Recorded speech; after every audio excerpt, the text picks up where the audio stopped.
Andes Mountains, only a few miles away, Santiago, capital of Chile, has a spectacular setting.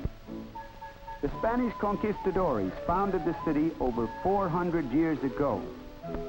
Many magnificent old government buildings show its historic past. But it is also a city of fine new buildings, of handsome plazas and parks, of wide and attractive boulevards. Growing each year in size and importance, Santiago's population approaches the million mark, fourth largest in South America, and the principal city on the west coast. Santiago is a real metropolis, buying and selling goods from all over the world. Perhaps what most impresses the newcomer is the modern architecture. Here, for example, is a splendid new hospital with the most up-to-date medical equipment. This is a large housing unit that would excite admiration anywhere for its simplicity in design. The government has recently built many such projects. In public housing, Chile is one of the most advanced countries in Latin America.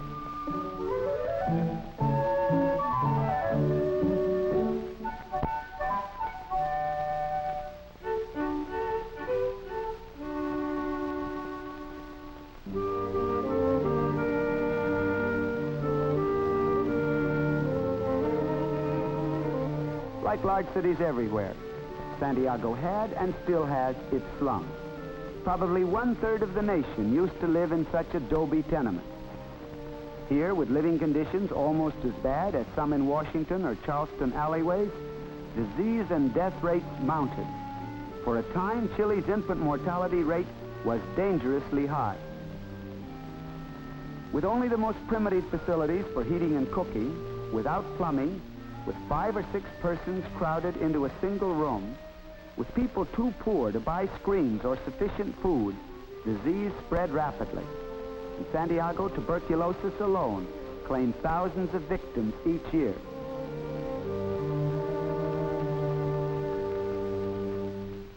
But clinics for the treatment of tuberculosis have been set up by the Ministry of Public Health. At these free government clinics, and at others organized by various social security agencies, staffs of well-trained doctors and nurses are being developed. Chile's public health budget of 232 million pesos, or 1942, was nearly twice as large as in 1938. But clinics and sanitariums are still overcrowded, with patients from areas where there is inadequate housing. To understand what Santiago and Chile have been doing to meet their housing situation, we are going to spend some time with a typical Chilean family. In the heart of Santiago, in a modern peluqueria or barber shop, we see the father, Manuel Blanco, at work. Later we shall meet his wife, Teresa, and their 3 children.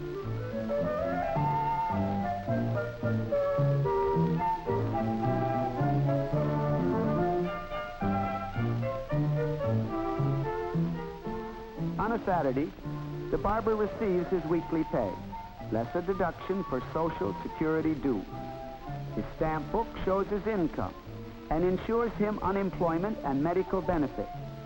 His weekly payments will in time provide an old age pension. Manuel Blanco has a long trip to the slum neighborhood where he and his family are forced to live because of the serious housing shortage in Santiago. Like many others who have not yet been cared for, he still lives in a dilapidated adobe tenement or conventillo. His wife tries to make the best of their bad condition. She often says, "After all, others are worse off than we are. Perhaps we should be glad to have a roof overhead."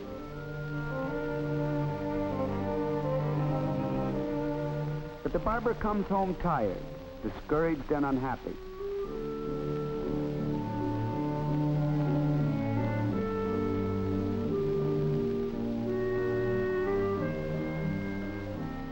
This is no place to try to raise a family, he tells his wife.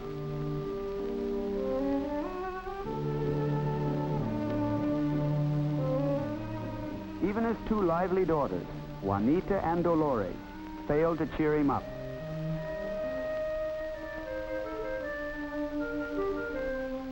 And he is disturbed to learn that his son, Patricio, the apple of his eye, has not been well and has been in the house all day. While talking with his son, the father becomes more depressed.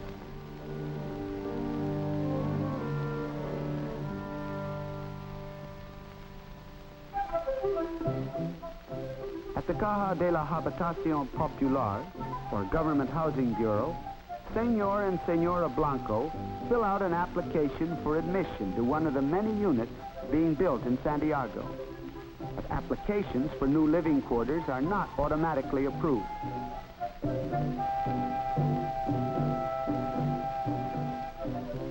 First, a social worker from the Bureau investigates the Blancos and their present house.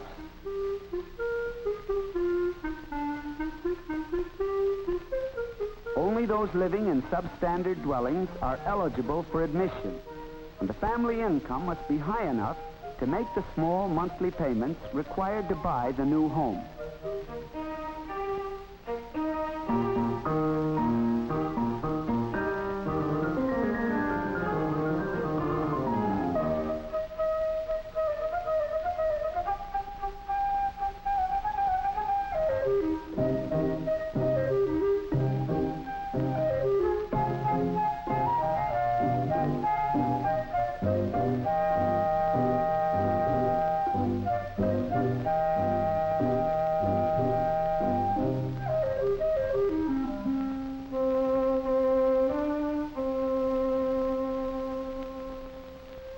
Central Board passes on all applications. A family entering a housing unit is on probation for 1 year. After proving desirable tenants, the family becomes owner of the new apartment, subject to a 20-year mortgage. It is one of the happiest days of the Blancos' lives when they learn that they have been accepted as tenants in a government unit. The Blancos spend a day looking over a housing unit under construction. They discuss the relative merits of bungalow and two-story dwellings. The Housing Board prides itself on the variety of homes to be found in its project. The Blancos have been assigned to a two-story house, and they see its duplicate being built. Here are the plans.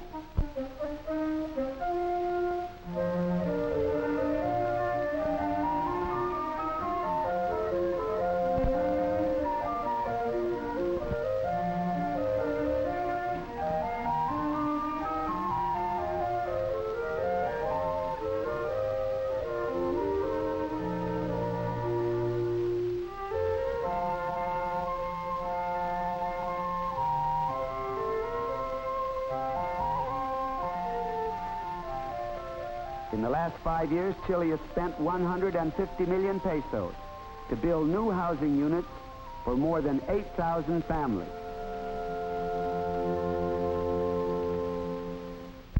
A long time has elapsed since the Blancos first applied for new housing, but at last moving day arrived.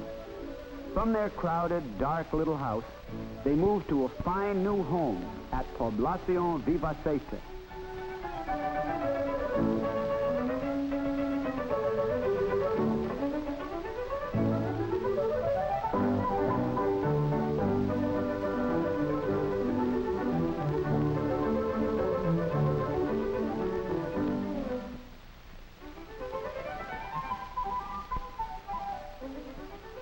On one of the first nights in their new home, a neighboring couple joins in a housewarming. They dance their version of the cueca, the Chilean national dance.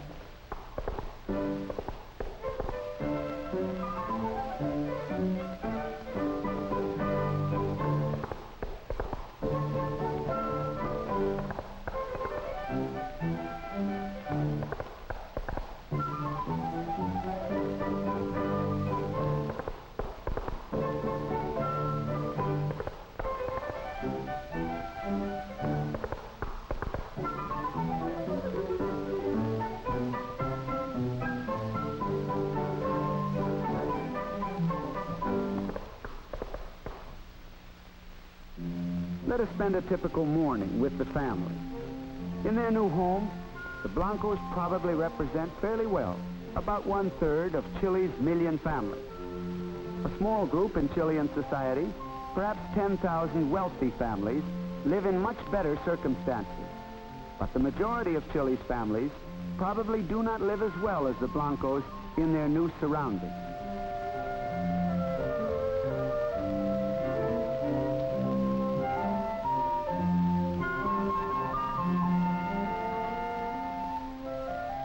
Chilean nutrition experts would like their countrymen to eat twice as much meat and 4 times as much milk products as they do now. This, with their present adequate supply of bread, potatoes, vegetables, fruits, and sugar, would give them a more satisfactory diet.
Senora Blanco and the girls may, if they like, shop at the little store, which is in one corner of their housing development.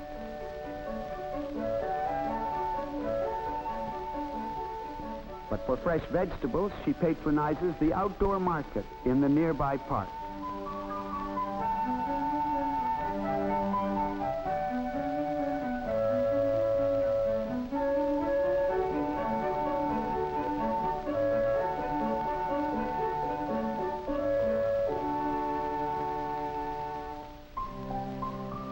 An invitation to a birthday party is as welcome in Spanish as it is in English.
On a holiday morning, Patricio had slept late.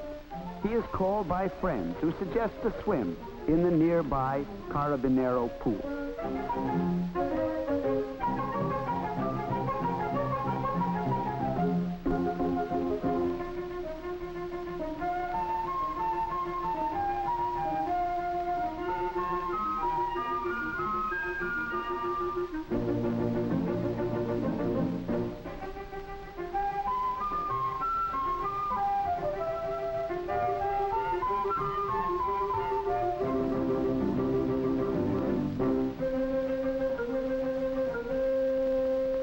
Manuel Blanco's favorite game is El Tejo, pitching metal discs at a line. At a little garden club, he matches skill with a few friends. The men may discuss politics between plays. They are outspoken in their opinions, for Chileans are firm believers in free speech and the right of every man, even the most radical, to be heard. After the game, the Blancos eat a picnic dinner. As we see the family eating together, we can be sure that thanks to their new home, their future life can be one of health and happiness. The Blanco family offers a good example of how Chile is solving its housing problem.